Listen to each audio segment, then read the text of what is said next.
அடுத்ததாக ஆயிரம் விளக்கு தொகுதி. ஆயிரம் விளக்கு தொகுதியில் திமுக சார்பில் எழிலன் நாகநாதன் அண்ட் அதிமுக சார்பில் வளர்மதி, தாவேகா சார்பில் ஜேசிடி பிரபாகர், நாம் தமிழர் சார்பில் இயக்குனர் களஞ்சியம், இவங்க 4 பேர் பிரதானமாக மோதுறாங்க, போட்டி போடுறாங்க, களம் காண்றாங்க.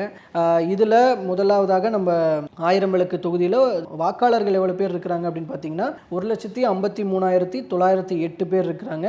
ஸோ இவர்களில் எடுக்கப்பட்ட இப்போது கருத்து கணிப்பின் ஒரு நம்ம பேசும்பொழுது பிரதானமாக திமுகவுக்கும் அதிமுகவுக்கும் இடையிலான கருத்துக்களாக இருந்தது. கூட தாவேக்காவும் டஃப் கொடுக்குறாங்க.